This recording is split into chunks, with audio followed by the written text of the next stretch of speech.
Hello student, welcome to Biology by Neha Patel, Standard 11th, Chapter number 11, વનસ્પતિઓમાં વહન, lecture number 2. આજે આપણે આ ટોપિકમાં તમારા પેજ નંબર 176 પર ટોપિક નંબર 11.1 વહનના પ્રકારો વિશેની માહિતી મેળવીશું. આપણે ટોપિક નંબર 11.1 વહનના પ્રકારો વિશે સમજવાની શરૂઆત કરીએ. આગળ આપણે જ્યારે પણ વનસ્પતિઓમાં વહન સમજવું હોય તો કયા 4 પ્રશ્ન આપણે ધ્યાનમાં લેવાના છે એમાંથી આપણે 3 સમજી ગયા હતા. એક ટોપિક કે કયા પ્રકારનું વહન થાય છે એ પણ આપણે સમજવું જોઈએ. તો અહીંયા એક તમને વહનના પ્રકારો એ ટોપિક બહુ સરસ રીતે અહીંયા દર્શાવેલો છે. આપણે ટેક્સ્ચ્યુઅલ ટોપિક જ જોઈ રહ્યા છીએ અને તેમાં તમને વહનના વિવિધ પ્રકારો આપેલા છે. આ જ પોઈન્ટ આપણે જોઈ રહ્યા છીએ, પણ તમને નોટ સ્વરૂપે કઈ રીતે લખવું અથવા પોઈન્ટ કઈ રીતે પાડવા, એકચ્યુઅલી આમ પણ ઇઝી છે. ધારો કે આ પ્રસરણ છે તો આપણે અહીંયા પ્રસરણની વ્યાખ્યા દર્શાવી શકીએ અને ત્યારબાદ પ્રસરણના ગુણધર્મો અહીંયા ઈચ એન્ડ એવરી જે લાઇન છે એની એક એક તમે પોઈન્ટ કરતા જાઓ એટલે એના ગુણધર્મ છે એકવાર તમને દર્શાવી દઉં છું. ટેક્સ્ટબુક સાથે રાખશો, ટેક્સ્ટબુકના ટોપિક છે પણ પોઈન્ટ પાડીને કઈ રીતે લખવા અને એક એક પોઈન્ટ કઈ રીતે સમજવો એટલે જરા હું તમને નોટ્સ શેર કરી રહી છું. બાકી સિમ્પલ છે, તમે ટેક્સ્ટબુકમાં પણ ઇઝીલી આ જ ટોપિક આ જ રીતે લખી શકો અને દરેક લાઈન એનો એક એક પોઈન્ટ અલગ કરી શકો છો.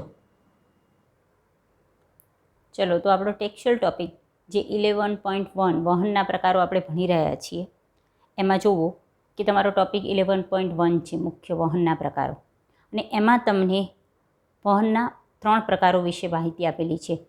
ટેક્સ્ટબુક સાથે રાખી અને જરા જોતા રહેશો. 11.1.1 કે જેને પ્રસરણ કહે છે, અહીંયા મેં દર્શાવેલું છે 11.1.1 બરાબર છે. 11.1.2 કે જેને સાનુકૂલિત પ્રસરણ કહે છે અને તમારી પાછળ પેજ નંબર 178 પર જુઓ 11.1.3 કે જેને સક્રિય વહન કહે છે. ઇન શોર્ટ આપણે વહનના મુખ્ય 3 પ્રકારો વિશે માહિતી મેળવવાની છે: પ્રસરણ, સાનુકૂલિત પ્રસરણ અને સક્રિય વહન. ઓકે, તો અહીંયા મેં એક જે આ ચાર્ટ દોરેલો છે તમારા માટે એ અહીંયા તમને વહન વિશેની માહિતી સમજવા માટે ખૂબ જ ઉપયોગી થશે. પહેલાં સિમ્પલ રીતે આ રીતે જો તમે વહનના પ્રકારો સમજી જશો તો ત્રણેય પ્રકાર વિશેના મુખ્ય કોન્સેપ્ટ વિશે પહેલાં તો તમને ખબર પડી જશે. જુઓ અહીંયા કે અહીંયા વહનના મુખ્ય 2 પ્રકારમાં હું એને વર્ગીકૃત કરું છું. એકને કહેવાય છે મંદ વહન અથવા નિષ્ક્રિય વહન અને બીજાને કહેવાય છે સક્રિય વહન.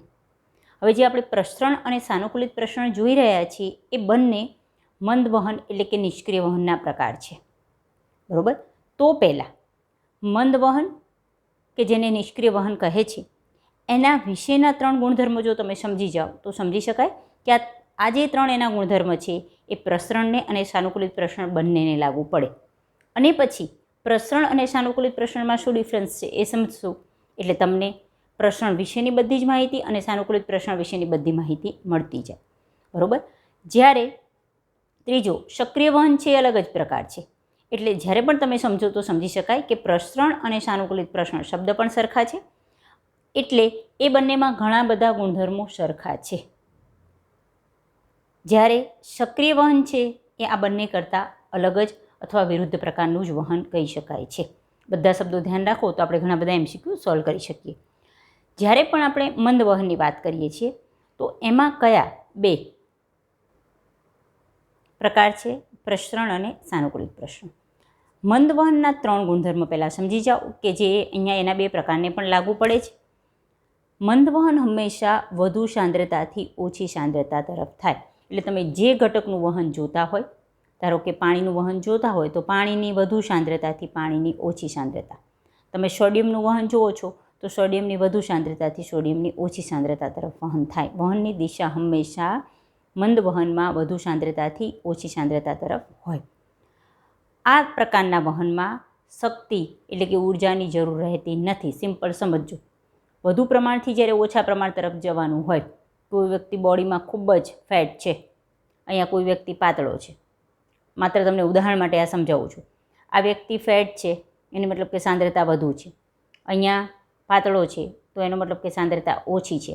ચલો, આ વ્યક્તિ આને ધક્કો મારે તો ઇઝીલી આમ વહન થઈ શકે, શક્તિની જરૂર પડે નહીં. બરાબર? એટલે વધુ પ્રમાણથી ઓછા પ્રમાણ તરફ જવાનું હોય, શક્તિની જરૂર પડતી નથી. આ વહન ઢોળાંશની દિશામાં થાય છે. જો કોઈ પણ વધુ ઊંચાઈ, એમ સમજી લો ટોચ, ત્યાંથી તળિયે જવું છે, ઓછા ભાગ તરફ જવું છે, તો કોઈ પણ પદાર્થ વધુ ઊંચાઈથી, અહીં ઊંચાઈ શબ્દ સાંદ્રતા માટે નથી, પરંતુ ઢોળાંશ એટલે શું? જ્યારે પહેલાં તો ઢોળાંશ સર્જાવો, ઢોળાંશ શબ્દ પણ સમજી લઈએ. ચલો, જ્યારે કોઈ પણ જગ્યાએ સાંદ્રતામાં ફેરફાર જોવા મળે તો આપણે એમ કહી શકીએ કે ઢોળાંશ હાજર છે. આ શબ્દ પણ સમજજો, બરાબર.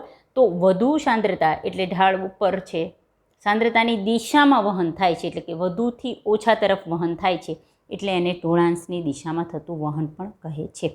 તો આ 3 ગુણધર્મ કોને લાગુ પડે છે? પ્રસરણને અને સાનુકૂલિત પ્રસરણને, કારણ કે એ બંને મંદ વહનના જ પ્રકાર છે. આપણે 1 by 1 એક સમજવાનું છે. તો પ્રસરણમાં 3 ગુણધર્મ લાગુ પડે જ, કે વધુ સાંદ્રતાથી ઓછી સાંદ્રતા તરફ થાય, શક્તિની જરૂર પડે નહીં, ઢોળાંશની દિશામાં થાય. પ્રસરણ માટે બીજું એક મહત્ત્વની વસ્તુ કે અહીંયા જીવંત માધ્યમની જરૂર રહેતી નથી. જીવંત માધ્યમની જરૂર રહેતી નથી એટલે કે સમજો કે મેં પાણીની ગ્લાસ ભર્યો છે, એની અંદર હું ધારો કે ગળીનું એક ટીપું નાખું છું અને હલાવતી નથી, તો ધીમે ધીમે આખું જ જે ગ્લાસ છે એનું પાણી બ્લ્યુઇશ થઈ જશે. અહીંયા ક્યાંય કોઈ જીવંત માધ્યમ નથી, છતાં પણ એ જે વહન થયું એને પ્રસરણ કહેવાય. એક રૂમ છે, એમાં એક કોર્નરમાં તમે અગરબત્તી સળગાવો છો, એનો મતલબ કે એ ખૂણામાં એ જે વાયુઓ જ્યાં પ્રસરણ પામશે ત્યાં એની સુગંધ હશે. ધીમે ધીમે તમે જોજો કે વાયુઓ વહન પામતા રહે એટલે એ સુગંધ છે આખા રૂમમાં બધી જ જગ્યાએ સમરસ ફેલાઈ જશે. તો એ વાયુઓના વહન દ્વારા એ સુગંધ ફેલાય છે, તો એ પણ એક પ્રસરણનું ઉદાહરણ કહી શકાય. તો ઇન શોર્ટ, જ્યારે પણ પ્રસરણ સમજો તો એવું જરૂરી નથી કે જીવંત માધ્યમ હોય જ ખાસ, બરાબર. ઇન શોર્ટ, પટલની આવશ્યકતા રહેતી નથી. ખાસ વસ્તુ ધ્યાન રાખવાની, શેની અંદર? પ્રસરણવાળા માધ્યમમાં. પટલ અહીંયા એટલે કોષ, રસ, પટલ, કોષવાળું ચેપ્ટર સારી રીતે સમજી ગયા છીએ. એટલે કોષની અંદરોઅંદર જે વહન થતું હોય કોષ રસમાં, એ પ્રસરણ દ્વારા થતું હોય, પ્રવાહ દ્વારા વહન થાય એક બાજુથી બીજી બાજુ તરફ, વધુ પ્રમાણથી ઓછા પ્રમાણ તરફ, બરાબર. તો પ્રસરણનો તમને એ રીતે ખ્યાલ આવી જાય. સાનુકૂલિત પ્રસરણમાં પણ આ 3 નિયમ લાગુ પડે જ, બરાબર. ઓકે, અહીંયા એક પ્રસરણ માટે બીજો પણ એક શબ્દ લઈએ કે પાણીનું જે વહન થાય છે આ રીતે પ્રસરણ દ્વારા, એના માટે શબ્દ એક ચોક્કસ વપરાય છે જેને કહેવાય છે આશ્રુતિ, ઓસ્મોસિસ. બહુ જ મહત્ત્વની વસ્તુ છે. પાણીનું આ રીતે જે વહન થાય છે એને શું કહેવાય છે? આશ્રુતિ કહેવામાં આવે છે. તો અહીંયા એક MCQ માટે એક અલગ પોઈન્ટ ધ્યાન રાખશું કે પાણીનું પ્રસરણ દ્વારા જે વહન થાય, એટલે પાણી પોતાની વધુ સાંદ્રતાથી પોતાની ઓછી સાંદ્રતા તરફ પ્રસરણ દ્વારા જે વહન પામે, તો એ પ્રક્રિયાને આશ્રુતિ, ઇંગ્લિશમાં એને ઓસ્મોસિસ કહેવાય, જેની આપણે આગળ જતાં જરૂર પડશે જ આ ચેપ્ટરમાં પણ.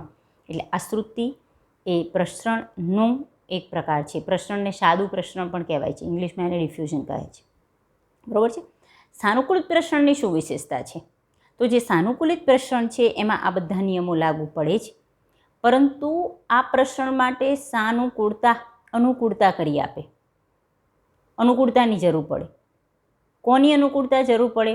તો કોષરસ પટલની રચના યાદ કરો કે જેમાં લિપિડના 2 સ્તર છે અને પ્રોટીન, અને એમાં પણ જે ધારો કે આ લિપિડના 2 સ્તર છે અને એમાં પણ જે સંપૂર્ણ પ્રક્ષેપિત પ્રોટીન છે કે જેની અંદરથી ઘટકો કોષની બહાર અને અંદર વહન કરી શકે છે.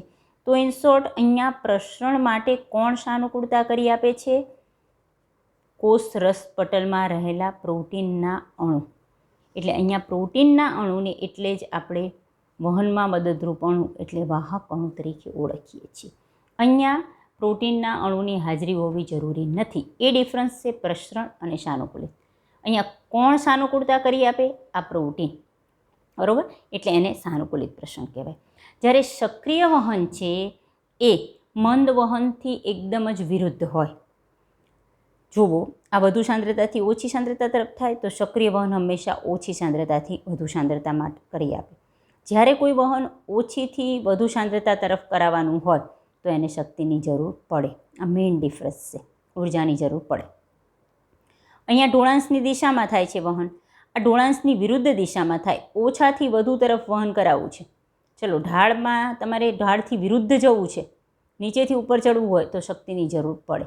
એટલે આ વહન કેવું છે? ઢોળાંશની વિરુદ્ધ દિશામાં થતું વહન છે. અહીંયા મેં આ રીતે ચાર્ટ સ્વરૂપે જે તમને વહનના પ્રકારો સમજાવ્યા છે. આ રીતે એકવાર નોટ ડાઉન કરી લેશો તો તમે ઇઝીલી ત્રણેય પ્રકારના વહનનો ડિફરન્સ માઇન્ડમાં લઈ અને પછી ત્રણેય પ્રકારના વહન આપણે ઇઝીલી ભણી શકશું. ટેક્સ્ટ બુકમાં ધ્યાન રાખો, હું નોટ્સમાંથી ભણાવી રહી છું વહનના પ્રકારો. તો વહનના પ્રકારો એમાં અહીંયા તમને 4 પ્રકાર આપ્યા છે, પણ સમજો. પ્રસરણ, સેકન્ડ છે સાનુકૂલિત પ્રસરણ, જે નિષ્ક્રિય સિમ્પોટ અને એન્ટીપોટ છે એનો સમાવેશ સાનુકૂલિત પ્રસરણવાળા ટોપિકમાં જ થાય છે. અને ખરેખર ત્રીજું વહન છે સક્રિય વહન. તો પ્રસરણ, સાનુકૂલિત પ્રસરણ અને સક્રિય વહન એ તમને 4 પોઈન્ટ આપેલા છે. આપણે પ્રસરણ વિશેની માહિતી ભણવાની શરૂઆત કરીએ. તો આગળ મેં પ્રસરણ માટે ઘણા શબ્દો આપી દીધા છે, તો તમને ઇઝીલી તમે એની વ્યાખ્યા કરી શકશો. જુઓ, પ્રસરણની વ્યાખ્યા શું દર્શાવી શકાય છે? કોઈ પણ દ્રવ્યના અણુ, આગળ પણ આપણે જ્યારે વાત કરી કે તમે જ્યારે પણ વહન સમજો છો તો કયા અણુનું વહન થાય છે એ તો પહેલાં ધ્યાનમાં લેવાનું રહેશે. તો કોઈ પણ દ્રવ્યના અણુઓ એ પોતાના વધુ સંકેન્દ્રણવાળા વિસ્તાર, સંકેન્દ્રણ એટલે જ સાંદ્રતા, બરાબર? અહીંયા શબ્દ જુઓ, પોતાની વાત છે, એટલે જે અણુને તમે ધ્યાનમાં લો છો એ અણુ પોતાની વધુ સાંદ્રતા અથવા પોતાના વધુ સંકેન્દ્રણવાળા વિસ્તારમાંથી પોતાના ઓછા સંકેન્દ્રણવાળા વિસ્તાર તરફ ગતિ કરે છે. આ ઘટનાને પ્રસરણ કહે છે, બરાબર? અને આ ગતિ કોઈ આયોજનયુક્ત હોતી નથી, કારણ કે સામાન્ય રીતે વાયુ અને પ્રવાહી, કે જે આપણને ખબર છે કે અણુઓની ગતિ અસ્તવ્યસ્ત હોય છે. જે 3 સ્વરૂપ છે પદાર્થના, ઘન, પ્રવાહી અને વાયુ. તો ઘન છે એમાં અણુઓ એકબીજાની નજીક એકબીજા સાથે જોડાયેલા હોય છે. પ્રવાહીમાં અણુ વચ્ચેનું અંતર વધારે હોય છે, એટલે થોડી અસ્તવ્યસ્ત ગતિ હોય છે. વાયુઓમાં તો એકદમ અસ્તવ્યસ્ત ગતિ હોય છે. તો સામાન્ય રીતે પ્રવાહી અને વાયુઓમાં જે વહન થાય છે એ પ્રસરણ સ્વરૂપે થાય. ઘનમાં ખૂબ જ ઓછા પ્રમાણમાં પ્રસરણ સ્વરૂપે વહન થાય છે, એ શબ્દ પણ ધ્યાન રાખશો. તો એટલે કે છે કે આ ગતિ કોઈ આયોજનયુક્ત હોતી નથી. અહીંયા તમને ટેક્સ્ટબુકમાં પણ જે ફર્સ્ટ લાઈન આપી છે એને આપણે પ્રસરણની વ્યાખ્યા તરીકે લઈશું. ચલો, પ્રસરણ દ્વારા વહન નિષ્ક્રિય રીતે થાય છે, ખબર પડી જાય? આપણે આગળ જ મેં કીધું, કારણ કે પ્રસરણ એ મંદ અથવા નિષ્ક્રિય વહનનો પ્રકાર છે. એટલે તે કોષના એક ભાગમાંથી બીજા ભાગમાં કે પછી બીજા કોષ સુધી, એટલે આગળ પણ આપણે જ્યારે જોયું કે જે ટૂંકા અંતરનું વહન છે, કોષની અંદરોઅંદર વહન થાય, એટલે કોષની અંદર જ એક ભાગમાંથી બીજા ભાગમાં, કે પછી એક કોષમાંથી એના બાજુના બીજા કોષમાં, કે પછી અન્ય કોષ સુધી જો વહન થાય, તો ઇન શોર્ટ જે ટૂંકા અંતરનું વહન છે એ કયું વહન છે? નિષ્ક્રિય વહન છે, બરાબર? તો ટૂંકા અંતરના વહન માટે વહનનો કયો પ્રકાર આવે? પ્રસરણ, કે પછી જેને આપણે કહીએ નિષ્ક્રિય વહન. જે પણ ક્યાં થઈ શકે? તો તમને ઉદાહરણ આપે છે. વનસ્પતિમાં બધે થઈ શકે છે, પણ કયા ભાગમાં થઈ શકે? તો ધારો કે તમે પર્ણની વાત કરો, તો અહીંયા તમને એમ કહે છે કે જે પર્ણના આંતરકોષીય સ્થાનથી, એટલે કે પર્ણમાં અંદરોઅંદર, આંતરકોષીય એટલે એક કોષમાંથી બીજા કોષમાં કે એક કોષ અને બીજા કોષ વચ્ચે જે જગ્યા આવેલી છે ત્યાંથી પસાર થઈ ઇનશોર્ટ એક પેશીમાં જે વહન થાય, કે પછી બાહ્ય પર્યાવરણ સુધી, એટલે એક કોષમાંથી, ધારો કે પર્ણનો એક કોષ છે જે કે બાહ્ય પર્યાવરણના સંપર્કમાં છે, એમાં વહન થાય. સામાન્ય રીતે જે વાયુનું વહન થાય છે, અને આપણને ખબર છે કે વાયુના વહન માટે વનસ્પતિનો કોઈ ભાગ જો ખૂબ જ મહત્ત્વનો ભાગ ભજવતો હોય તો પર્ણ છે. તો અહીંયા તમને ઉદાહરણ લઈ શકાય કે કોષમાં અંદરોઅંદર, પર્ણની જે પેશી છે એમાં અંદરોઅંદર જે વહન થાય એને કહેવાય આંતરકોષીય સ્થાન, કે પછી બાહ્ય પર્યાવરણ સુધી, એટલે કે ધારો કે વનસ્પતિમાં અંદર ઓટુનું નિર્માણ થયું છે. આપણને ખબર છે કે પ્રકાશ સંશ્લેષણની પ્રક્રિયા દ્વારા વનસ્પતિના કોષોમાં, પર્ણમાં ઇનશોર્ટ ઓક્સિજન નિર્માણ પામે, તો એ ઓક્સિજન બાહ્ય પર્યાવરણ સુધી જાય, અથવા બાહ્ય પર્યાવરણમાં જે CO2 છે એ પર્ણના કોષોમાં જાય. તો એ વહન કયા પ્રકારનું હોય? પ્રસરણ હોય છે, બરાબર? આગળ જ આપણે જોઈ ગયા કે પ્રસરણમાં ઉર્જાનો વ્યય થતો નથી. ઇનશોર્ટ પ્રસરણ એવું વહન છે જેમાં ઉર્જા એટલે કે શક્તિની જરૂર પડતી નથી, બરાબર? પ્રસરણમાં હંમેશા અણુ અનિયમિત રીતે વહન પામે છે. એટલે જ મેં દર્શાવ્યું કે વાયુ અને પ્રવાહી, કે જેમાં અણુઓની ગતિ વધુ અસ્તવ્યસ્ત હોય છે, અનિયમિત હોય છે, એ વહન પ્રસરણ સ્વરૂપે થાય છે. પરિણામ સ્વરૂપે હંમેશા તે વધારે સાંદ્રતા તરફથી ઓછી સાંદ્રતાવાળા વિસ્તારમાં વહે છે કે વહન પામી જાય છે. ફરી કે જ્યારે પણ પ્રસરણ માટે વાત કરીએ તો એ હંમેશા વધુ સાંદ્રતાથી ઓછી સાંદ્રતા તરફ વહન પામે, અનિયમિત વહન હોય, શક્તિની જરૂર પડે નહીં. ટૂંકા અંતરનું વહન એ પ્રસરણ હોય. ચલો, પ્રસરણ એક ધીમી પ્રક્રિયા છે. પહેલાં તો પ્રસરણ પ્રક્રિયા કેવી છે? ધીમી છે અને તે જીવંત તંત્ર પર આધારિત નથી. એના માટે જીવંત તંત્ર એટલે કે પટલની આવશ્યકતા હોવી જરૂરી નથી. છતાં જ્યારે આપણે આશ્રુતિ સમજીશું તો એમાં પટલનો ભાગ છે. પરંતુ અહીંયા સમજી લઈએ કે જે મેં તમને ઉદાહરણ આપ્યું કે તમે એક ગ્લાસમાં પાણી લો છો અને એમાં કોઈ કલરનું ડ્રોપ નાખો છો કે પછી કોઈ રૂમમાં અગરબત્તી સળગાવો છો, તો ત્યાં કોઈ જીવંત માધ્યમ નથી. છતાં પણ એ વાયુઓનું અને પ્રવાહીનું જે વહન થયું એને આપણે પ્રસરણ કહી શકીએ છીએ. બરાબર? એટલે જ જો જે શબ્દ વારે વારે રિપીટ કર્યા એ કે પ્રસરણ પ્રવાહી અને વાયુ પદાર્થમાં સ્પષ્ટ રીતે વર્ણવી શકાય. કારણ આગળ જ તમને શબ્દ કહે છે કે અનિયમિત રીતે વહન પામે છે. અને આગળ આપણે વાત કરી કે વાયુ એમાં એકદમ અનિયમિત હોય, પ્રવાહી એમાં એનાથી થોડું વધારે. ઇનશોર્ટ તમે જો અંતર જોવો અણુ વચ્ચેનું, તો ઘનમાં એકદમ ઓછું અંતર હોય, અણુ એકબીજાની ખૂબ જ નજીક હોય, વ્યવસ્થિત રીતે ગોઠવાયેલા હોય. પ્રવાહીમાં એ બંને વચ્ચે અંતર ઓછું હોય, એટલે થોડી ઘન કરતાં અનિયમિત ગતિ પ્રવાહીમાં વધારે હોય. અને વાયુઓમાં તો અંતર ખૂબ જ વધારે હોય, અસ્તવ્યસ્ત ગતિ દર્શાવતા હોય છે. બરાબર છે? તો પ્રવાહી અને વાયુ પદાર્થમાં આ વહન સ્પષ્ટ રીતે વર્ણવી શકાય. ઘન પદાર્થના અણુઓમાં પ્રસરણ થઈ શકે છે, પરંતુ એ થોડાક અંશે જ સંભવિત હોય. એટલે અહીંયા પણ ખાસ MCQ માટે કે પ્રવાહી અને વાયુ પદાર્થમાં પ્રસરણ સ્પષ્ટ રીતે વર્ણવી શકાય. ઘન પદાર્થમાં હોઈ શકે પણ ખૂબ જ ઓછા અંશે એ શું છે? સંભવિત છે. વનસ્પતિઓમાં પ્રસરણ અત્યંત મહત્વપૂર્ણ છે. કારણ કે વનસ્પતિ દેહમાં આગળ જ દર્શાવ્યું જે વાયુનું વહન છે એ માત્ર પ્રસરણ દ્વારા જ થાય છે. O2 અને CO2નું વહન વનસ્પતિમાં ખૂબ જ જરૂરી છે. કારણ કે વનસ્પતિમાં પ્રકાશ સંશ્લેષણની પ્રક્રિયા કરવા માટે બાહ્ય પર્યાવરણમાં જે CO2 રહેલું છે એ પર્ણના કોષોમાં પ્રવેશવો જરૂરી છે. અને પર્ણના કોષોમાંથી ઉત્પન્ન થયેલો O2 એ બાહ્ય વાતાવરણમાં વહન પામે. ઇનશોર્ટ આ જે વાયુનું વહન થાય છે વનસ્પતિમાં એ પ્રસરણ દ્વારા થાય છે. બરાબર?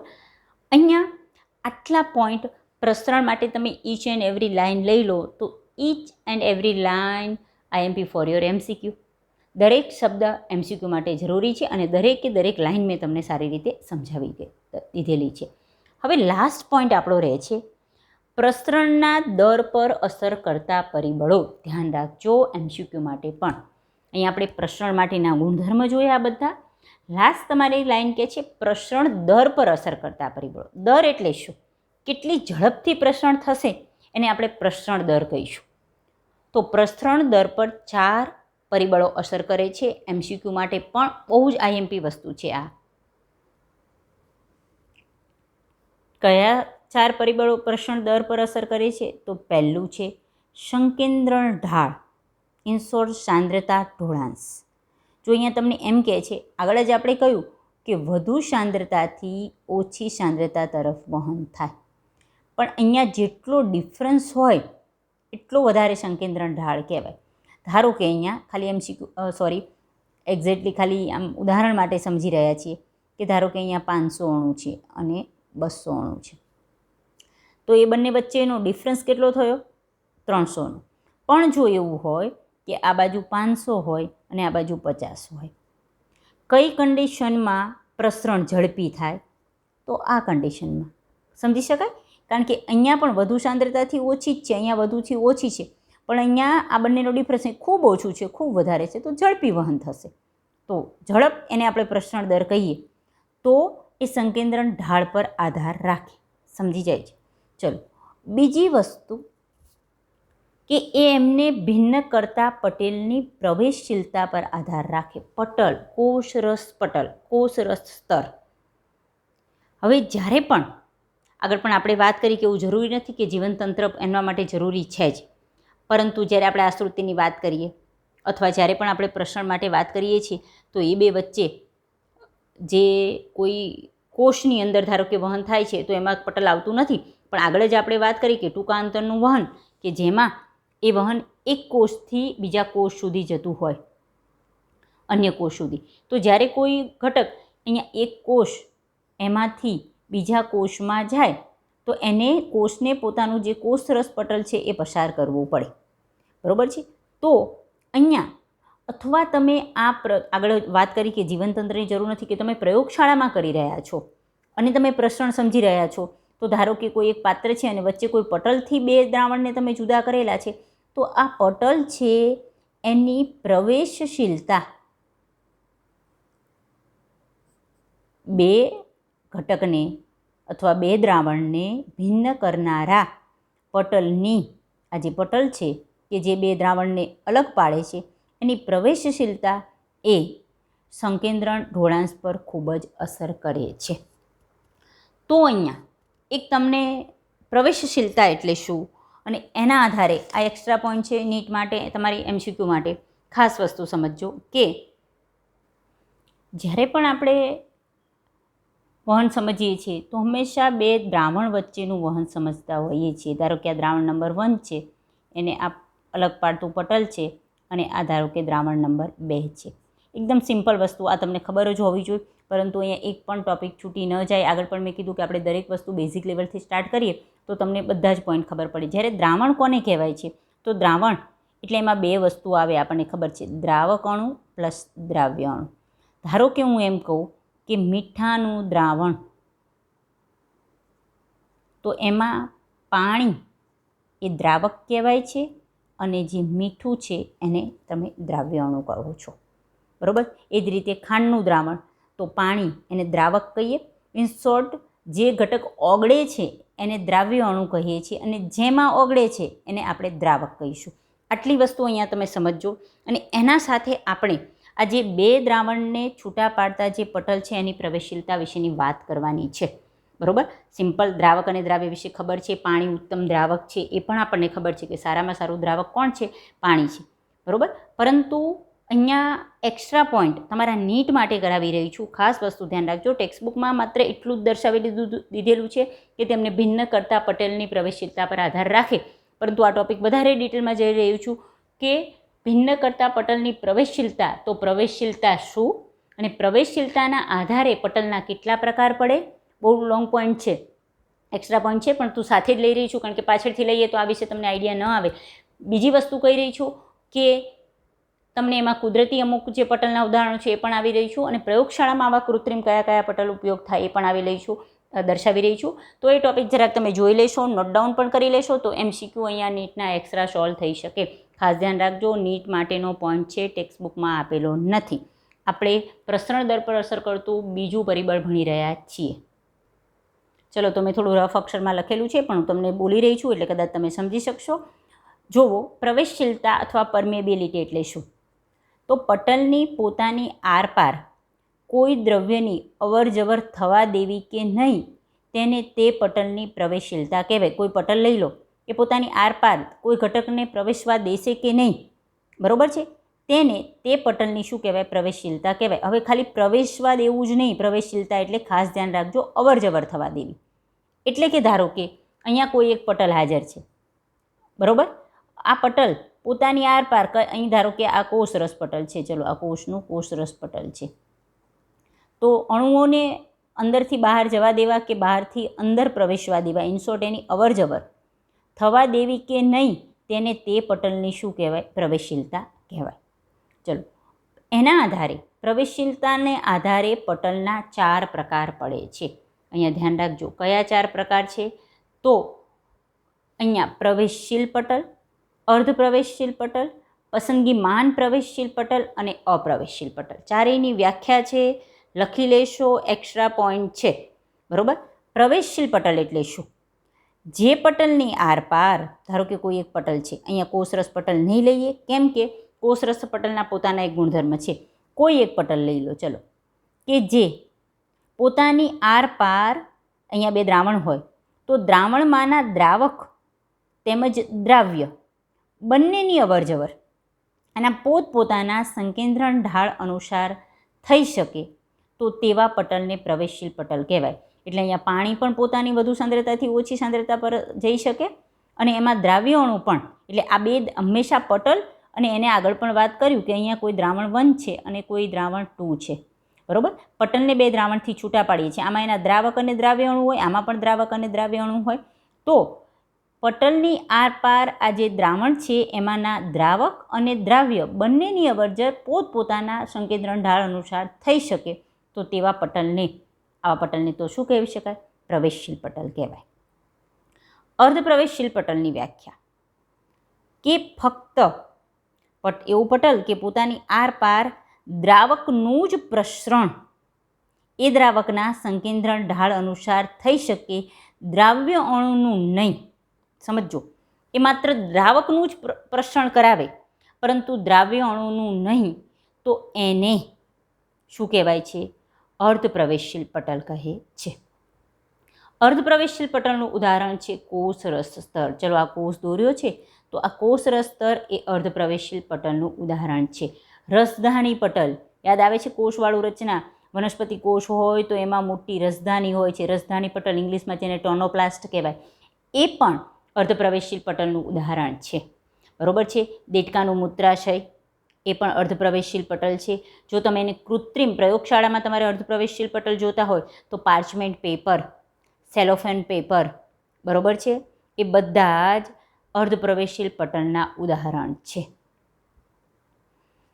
હવે જોવો કે અહીંયા પ્રવેશશીલ પટલના ઉદાહરણ સેલ્યુલોઝની કોષ દિવાલ. હા, વનસ્પતિની જે કોષ દિવાલ છે જે સેલ્યુલોઝની બનેલી છે એ પ્રવેશશીલ પટલ છે. અને પ્રયોગશાળામાં જે ફિલ્ટર પેપર યુઝ થાય છે એ પણ પ્રવેશશીલ પટલ છે. અહીંયા એટલા માટે આ બધાના ઉદાહરણ પર દર્શાવી રહ્યું છું. જો આ કુદરતી ઉદાહરણ છે સેલ્યુલોઝની કોષ દિવાલ, જ્યારે એ જ વસ્તુ પ્રયોગશાળામાં ફિલ્ટર પેપર કાર્ય કરે કે બધા જ ઘટકોને પોતાની આરપાર પસાર થવા દે. તો આ ઉદાહરણ પણ નોટ ડાઉન કરી લેશો. ખાસ આખો પેરેગ્રાફ લખીને નોટ ડાઉન કરી લેશો. આમાંથી એમસીક્યુ પૂછાઈ શકે, નીટ માટેનો પોઈન્ટ છે. ચલો આગળ. પસંદગીમાન પ્રવેશશીલ પટલ કોને કહે છે? તો દ્રાવકનું તો વહન થવા જ દે, ઉપરાંત અમુક દ્રાવ્ય અણુનું વહન થવા દે. બરોબર?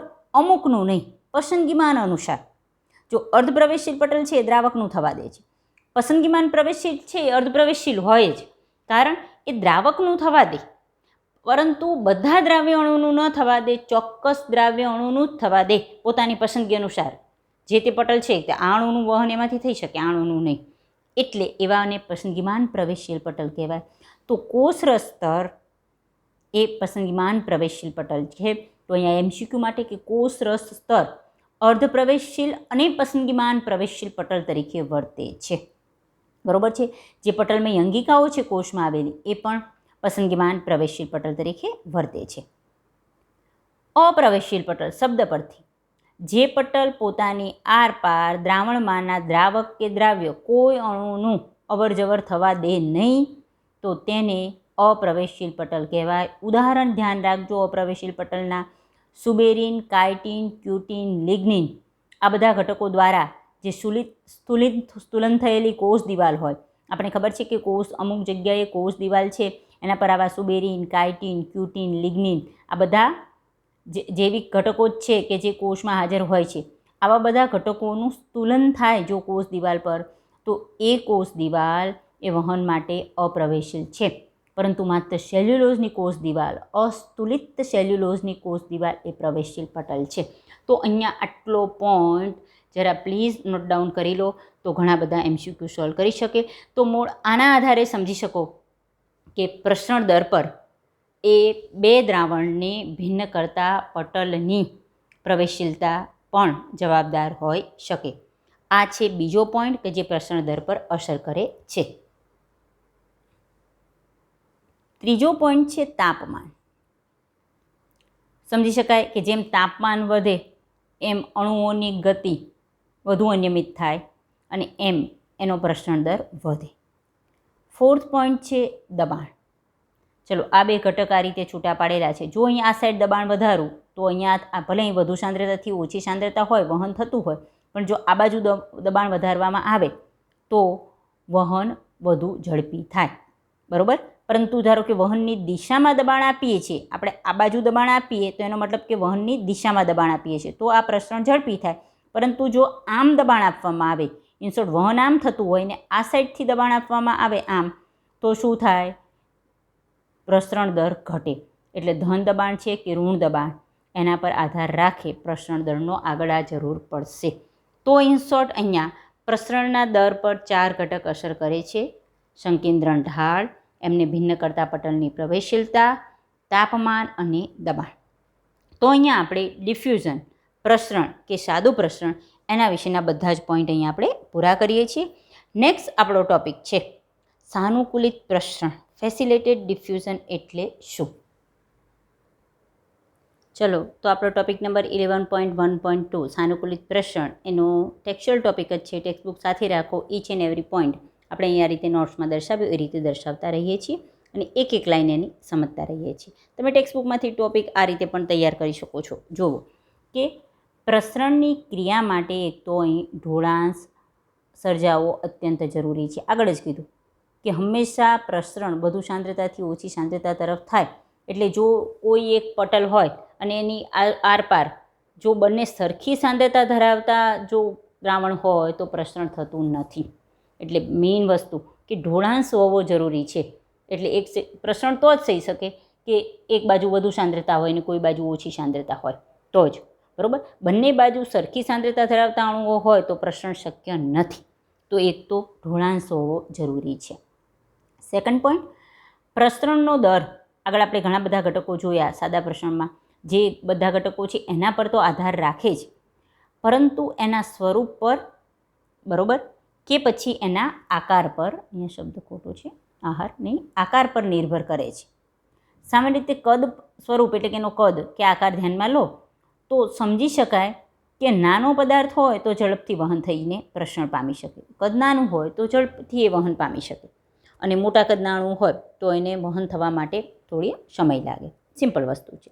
તો અહીંયા એમસીક્યુ માટે પણ તમને ખબર પડે કે પ્રસરણ દર પર અસર કરતા બીજા પરિબળો તો છે જ, સાથે સાથે એનું સ્વરૂપ કે આકાર પણ આધાર રાખે છે અને નાનું કદનો અણુ ઝડપથી વહન પામી શકે. નાના કદના અણુ મસ્તું તમે સમજો કે કોઈ કદ નાનું હોય એ વ્યક્તિ, આગળ પણ આપણે જે ફેટ અને એક થીન પર્સન એ રીતે વાત કરી રહ્યા હતા, બંનેને સાથે દોડાઈએ કોણ ઝડપી જતું રહે?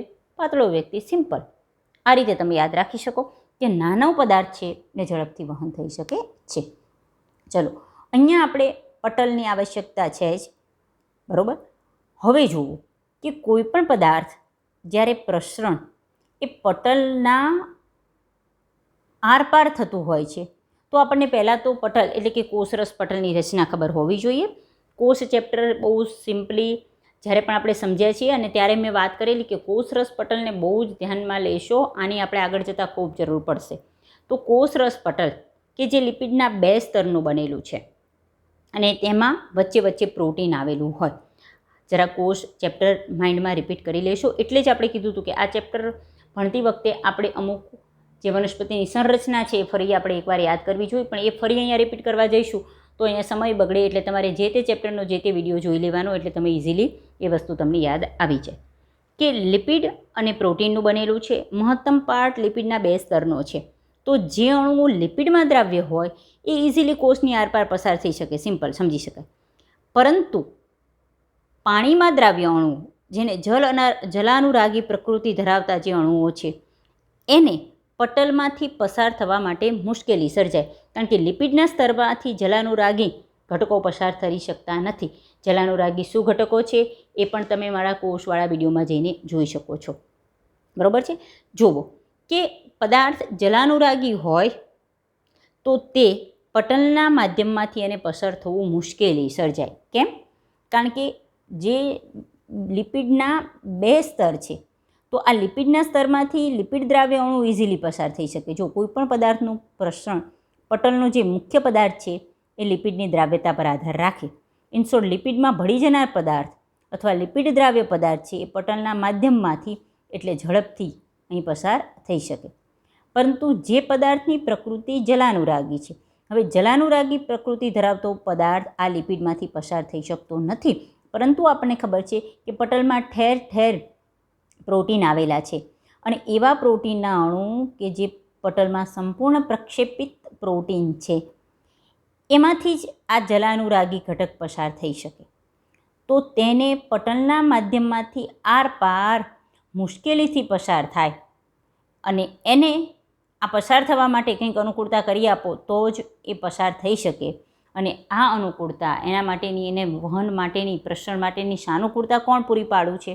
તો એને આરપાર પસાર કરવા માટે પટલમાં રહેલા પ્રોટીન જે નિશ્ચિત સ્થાને આપેલા હોય છે તે એને વહનમાં સાનુકૂળતા કરી આપે છે. એટલે આ પ્રસરણને આપણે સાનુકૂલિત પ્રસરણ કહીશું. બરાબર.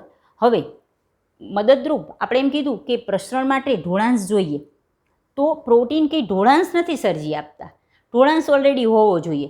બહાર કોઈ અણુ વધારે હોય, કોઈ ઓછા હોય, અને એ અણુ જલાનુરાગી હોય અને લિપિડના સ્તરમાંથી પસાર નથી થઈ શકતા, તો પ્રોટીન એને પસાર કરવાની અનુમતિ આપે. સમજાય? પરંતુ ઢોળાંશ હોવો જરૂરી છે. પ્રોટીન ઢોળાંશ સર્જતા નથી.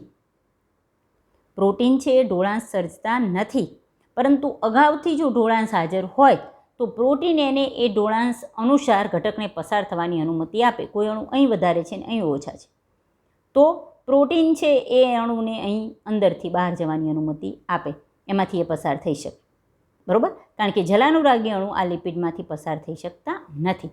એટલે કે પ્રોટીન સંકેન્દ્રણ ઢોળાંશને સ્થાપિત કરી શકતા નથી, પરંતુ ઢોળાંશ હોય તો પ્રોટીન એમને અનુકૂળતા આપે કે ભાઈ તમે મારામાંથી પસાર થઈ જાઓ.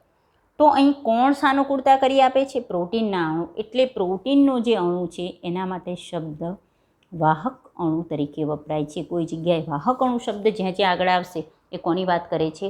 સાનુકૂલિત પ્રસરણ માટે પટલમાં આવેલા પ્રોટીન્સને આપણે શું કહીશું? વાહક અણુ કહીશું. જો નેક્સ્ટ પોઈન્ટ કહે છે કે જો કે અણુના પ્રસરણ માટે સંકેન્દ્રણ ઢાળ નિશ્ચિત રીતે પહેલેથી જ અસ્તિત્વ ધરાવતો હોવો જોઈએ. ઇન શોર્ટ, સાંદ્રતા ઢોળાંશ પહેલાં તો હાજર હોવો જોઈએ. ભલેને તેઓની પ્રોટીનની મદદ મળતી હોય. ઇન શોર્ટ, એ પ્રોટીનની મદદથી વહન કરી શકે, પણ પ્રોટીન સંકેન્દ્રણ ઢોળાંશ સર્જી શકે નહીં. આવી ક્રિયાને શું કહેવાય છે? સાનુકૂલિત પ્રસરણ કહેવાય છે. સાનુકૂલિત પ્રસરણ એ પદાર્થને પટલની આરપાર પસાર કરવાની ક્રિયામાં કોણ મદદરૂપ થયા? વિશિષ્ટ પ્રોટીન મદદરૂપ થાય છે. અને અહીંયા એટીપીની ઉર્જાનો વપરાશ થતો નથી. બરાબર. સાનુકૂલિત પ્રસરણ, ચલો, ઓછીથી વધુ સાંદ્રતા તરફ વાસ્તવિક વહન દર્શાવી શકતા નથી. કારણ જુઓ, અહીંયા આ શબ્દ બહુ જ સ્ટુડન્ટ કન્ફ્યુઝ થાય છે, એટલે જ મેં તમને પહેલાં આખો ચાર્ટ દર્શાવી દીધેલો કે સાનુકૂલિત પ્રસરણ કોનો પ્રકાર છે? મંદ વહન કે નિષ્ક્રિય વહનનો. અને મંદ વહન અને નિષ્ક્રિય વહનના જે 3 ગુણધર્મ છે આપણે ભૂલવાના જ નહીં. સાનુકૂલિત પ્રસરણને લાગુ પડે જ. વધુ સાંદ્રતાથી ઓછી સાંદ્રતા તરફ થાય, શક્તિની જરૂર પડે નહીં, ઢોળાંશની દિશામાં થાય. ફેર શું આવ્યો સાનુકૂલિત પ્રસરણમાં? પ્રોટીન અણુ એની આવશ્યકતા ફરજિયાત જરૂર છે, પ્રસરણમાં એની જરૂર નથી. આ બે વસ્તુનો ડિફરન્સ. પ્રસરણમાં હોય એને અનુકૂળતા થઈ શકે, આપણે એમ કીધું કે એના પટલની પ્રવેશશીલતા પર એ આધાર રાખે, પરંતુ આશ્રુતિ જ્યારે ટોપિક જોઈશું ત્યારે એની જરૂર પડશે. પરંતુ અહીંયા ડિફરન્સ શું? પ્રસરણ અને સાદું પ્રસરણ, પ્રસરણ અને સાનુકૂલિત પ્રસરણમાં પ્રસરણ એ જીવનતંત્ર પર આધાર નથી, એમાં પટલની હાજરી આવશ્યક નથી. જ્યારે સાનુકૂલિત પ્રસરણમાં પટલ અને પટલમાં આવેલો પ્રોટીન અણુ એ જ વહનમાં મદદરૂપ થાય છે. અહીં શું કહે છે કે સાનુકૂલિત પ્રસરણ કઈ જ રીતે? વધુથી ઓછા તરફ વહન કરાવે. એટલે આ વાક્ય બહુ જ ધ્યાનથી સમજજો. સાનુકૂલિત પ્રસરણ ક્યારેય ઓછીથી વધુ સાંદ્રતા તરફનું વાસ્તવિક વહન કરાવી શકતો નથી એમ કહે છે. કેમ? કે જ્યારે તમારે ઓછીથી વધુ સાંદ્રતા તરફ વાસ્તવિક વહન કરાવવું હોય તો આ પ્રક્રિયા માટે તો કોની જરૂર પડે? ઉર્જાનો ઉપયોગ કર્યો આવશ્યક પડે.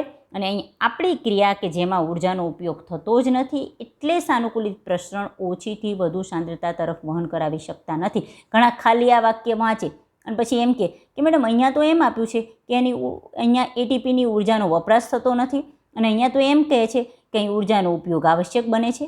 સમજાય છે? અહીં તમને એમ કહે છે કે સાનુકૂલિત પ્રસરણમાં એટીપીની ઉર્જાનો વપરાશ થતો નથી, કારણ કે એ વધુ સાંદ્રતાથી ઓછી સાંદ્રતા તરફ જ વહન દર્શાવે છે. સાનુકૂલિત પ્રસરણ ઓછી સાંદ્રતાથી વધુ સાંદ્રતા તરફ વહન દર્શાવી શકતા નથી, કારણ કે આવું વહન કરાવવું હોય તો એમાં ઉર્જાનો આવશ્યક જરૂર પડે, અને આપણા પ્રકારમાં ઉર્જા વપરાતી નથી. ખબર પડી ગઈ છે? ઓકે, ચલો. વહનનો દર મહત્તમ ક્યારે થાય છે? આપણે એમ કીધું કે જે તરફ વધુ સાંદ્રતા હોય ત્યાંથી ઓછી સાંદ્રતા થાય, એનો દર આધાર રાખે એના પર, સાંદ્રતા ઢોળાંશ પર. પણ એનો મહત્તમ વહન દર ક્યારે પહોંચે? તો જ્યારે બધા જ વાહક પ્રોટીન અણુઓ ક્રિયાશીલ બને ત્યારે વહનનો દર મહત્તમ હોય. તમને એક્ઝામ્પલ આપું, ચલો. એક આ કોષ છે, એને લિપિડનું દ્વિસ્તર છે અને એમાં અહીંયા 4 પ્રોટીન અણુ આવેલા છે કે જે, ધારો કે મારે સોડિયમનું વહન કરાવવું છે તો સોડિયમના અણુના વહન માટે જવાબદાર છે. બહાર સોડિયમના અણુ વધારે છે, અંદર સોડિયમના અણુ ઓછા છે, તો આપણે સમજી શકાય કે વહનની દિશા કઈ હોય, બહારથી અંદરની તરફ વહન પામશે. આ સોડિયમના વહન માટેના જ પ્રોટીન જવાબદાર છે, બરાબર.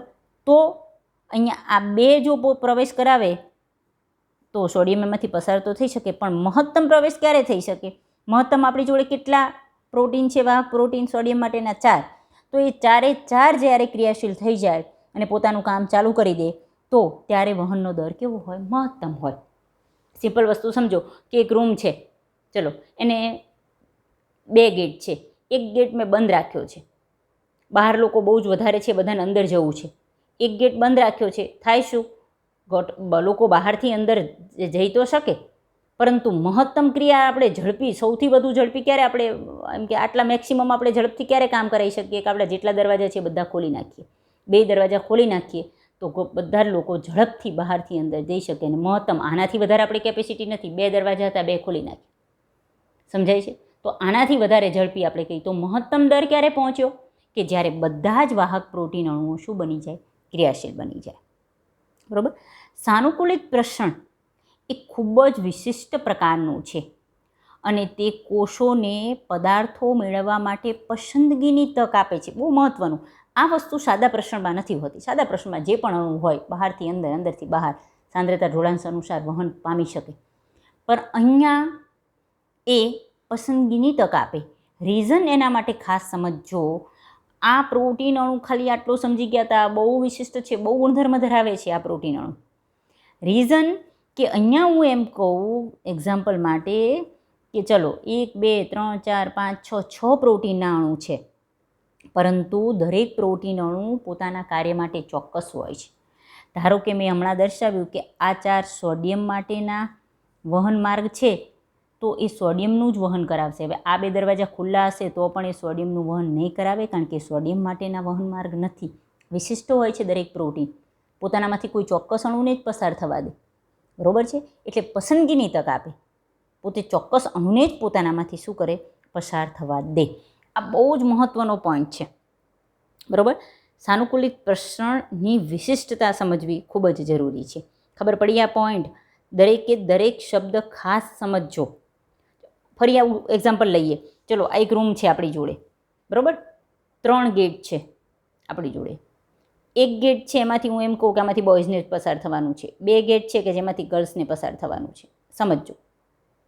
તો થાય શું કે ધારો કે હું જે ગર્લ્સને પ્રવેશ કરવા માટેના 2 ગેટ છે ખોલું તો માત્ર ગર્લ્સ જ એમાંથી પસાર થઈ શકે, બોયઝ માટે ત્યાં એન્ટ્રી નથી. એટલે શું થાય કે એ પસંદગીમાં અમુક ઘટકોને જ પસાર થવા દે. બોયઝનું કદાચ સાંદ્રતા એટલે પ્રમાણ બહાર વધારે હોય ને અંદર ઓછું હોય, એમને બહારથી અંદર જવું હોય પણ એમના માટેનો ગેટ ન ખુલે ત્યાં સુધી એ જઈ શકતા નથી. પસંદગી, બરાબર છે. એટલે પસંદગીની તક આપે છે. આ બધા શબ્દો, આવા ઉદાહરણો જરા યાદ રાખીએ તો આપણે ઇઝીલી ભણી શકીએ. એટલે કંઈક આવા શબ્દો તમારી સાથે શેર કરતી રહું છું. હવે સાનુકૂલિત પ્રસરણની વિશેષતાઓ યાદ કરો. બહુ વિશેષતાઓ છે સાનુકૂલિત પ્રસરણની. આ 2-3 તો આપણે જોઈ જ ગયા. એક તો વિશિષ્ટ પ્રોટીનની જરૂર પડે, એક એટીપીની ઉર્જાનો વપરાશ ન થાય, એ ક્યારેય ઓછીથી વધુ સાંદ્રતા તરફ વહન ન કરાવે, કારણ કે એવા વહનમાં શક્તિની જરૂર પડે. વહનનો દર મહત્તમ ક્યારે થાય? જ્યારે બધા જ વાહક પ્રોટીન વપરાઈ જાય. બીજી કે પસંદગીની તક આપે. એ બધી વિશેષતા જ છે. છતાં બીજી વધારાની વિશેષતા આપણે જોતા રહીએ.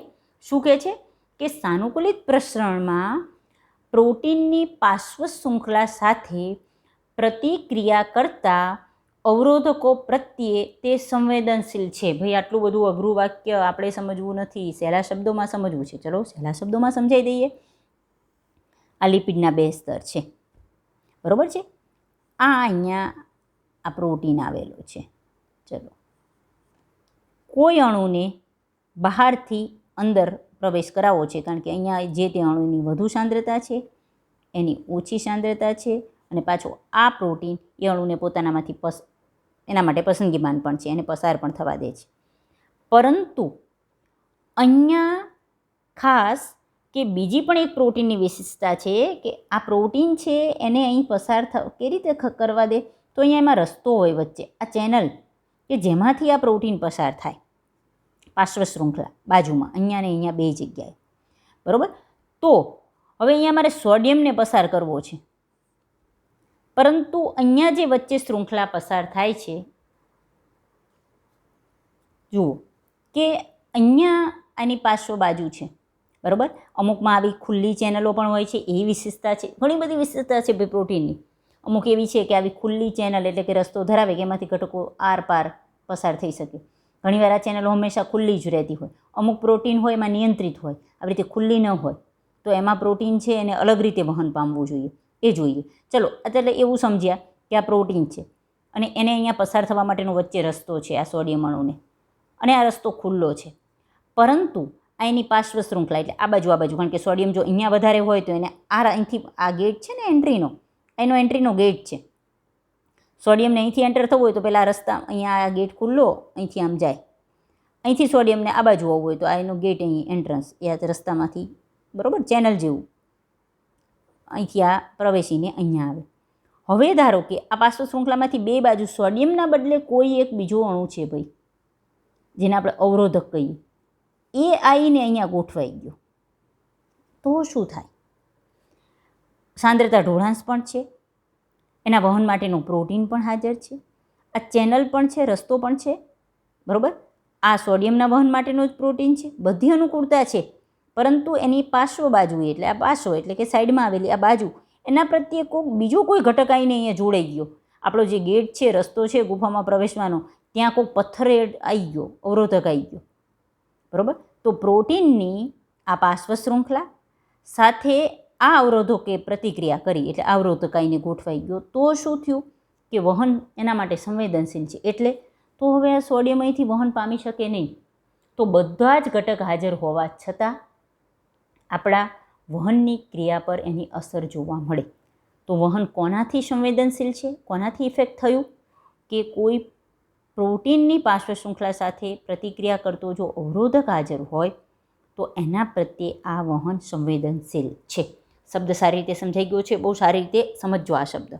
ચલો બીજો ગુણધર્મ, અણુને આરપાર પસાર કરવા માટે પટલમાં આવેલો પ્રોટીન શું બનાવે? માર્ગ બનાવે. મેં કીધું કે જો આવો માર્ગ બનાવેલો હોય વચ્ચે, કેટલાક માર્ગ હંમેશા ખુલ્લા હોય, અમુક માર્ગ એવા હોય કે હંમેશા ખુલ્લા જ રહે રસ્તા ભાઈ, એને અહીંયા બે ગેટ કંઈ દરવાજા બનાવ્યા જ નથી. જેને આવવું હોય, સોડિયમનો માર્ગ છે તો સોડિયમ, જેને આવવું એટલે સોડિયમનો હોય તો સોડિયમને જ થવા દે, બરાબર.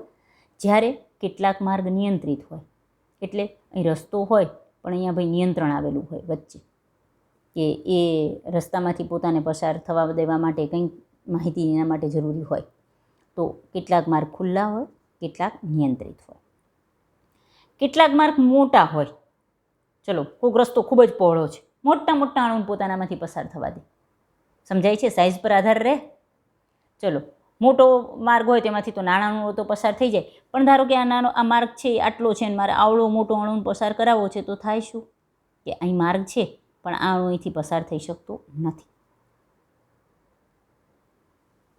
મારી જોડે આવડો અણુ છે, બે પ્રોટીન છે, પણ જુઓ આનો માર્ગ સાંકડો છે, આનો થોડોક પહોળો છે. તો કેટલાક માર્ગ મોટા હોય છે, તો આ મોટા અણુને સ્પેશિયલી મોટા માર્ગમાંથી જ પસાર થવું જોઈએ. નાનો અણુ છે તો બેમાં જઈ શકે, ચલો હું તો આમાંય જઈ શકું છું, આમાંથી આપણે જ્યાં અનુકૂળતા હોય ત્યાંથી નીકળી જઈએ, બરાબર. મોટો માર્ગ છે એ વિવિધ પ્રકારના ચોક્કસ અણુને આરપાર જવાની શું આપે? પરવાનગી આપે.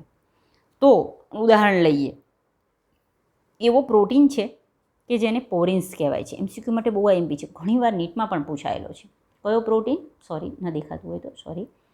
કયો પ્રોટીન છે? પોરિન્સ એક પ્રકારના પ્રોટીન છે. આવું પ્રોટીનનો અણુ જ છે કે જે પોરિન્સ તરીકે ઓળખાય. એમસીક્યુ માટે ધ્યાન રાખજો. કયા પ્રકારના કોષમાં? પહેલાં તો આ પ્રોટીન આવેલા હોય છે. રંજક દ્રવ્ય કણ, રંજક દ્રવ્ય કણ જે પ્રકાશ સંશ્લેષણની ક્રિયા સાથે સંકળાયેલા અથવા ચોક્કસ પ્રકારના કલર માટે જે જવાબદાર કણો છે એ, કણાભસૂત્ર અને બેક્ટેરિયા, એના પટલમાં આવા પોરિન્સ નામના પ્રોટીન આવેલા હોય છે. અને પોરિન્સ પ્રોટીન એવા છે કે જે બહુ જ મોટો માર્ગ ધરાવે છે. એવડો મોટો માર્ગ કે જેના કારણે એની બાહ્ય સપાટી પર જાણે છિદ્ર હોય એવું લાગે. તો MCQમાં ઘણી વસ્તુ આવે કે પોરિન્સ એ શું છે, તો પોરિન્સ એ બહુ જ મોટા મોટા કદની માર્ગ ધરાવતા પ્રોટીન અણુ છે.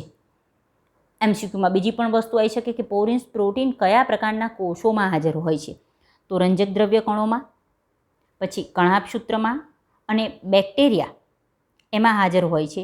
અને એટલા મોટા હોય કે એની ધારો કે આ સપાટી હોય, આ ધારો કે કણાભસૂત્ર કે કોઈ બેક્ટેરિયા છે અને એના પટલ પર પોરિન્સ પ્રોટીન, તો એના છિદ્રો એવડા મોટા હોય જાણે બહાર સપાટી પર જાણે છિદ્રો હોય એવું લાગે. તો બાહ્ય પટલમાં મોટા કદના છિદ્રોનું શું કરે, નિર્માણ કરે.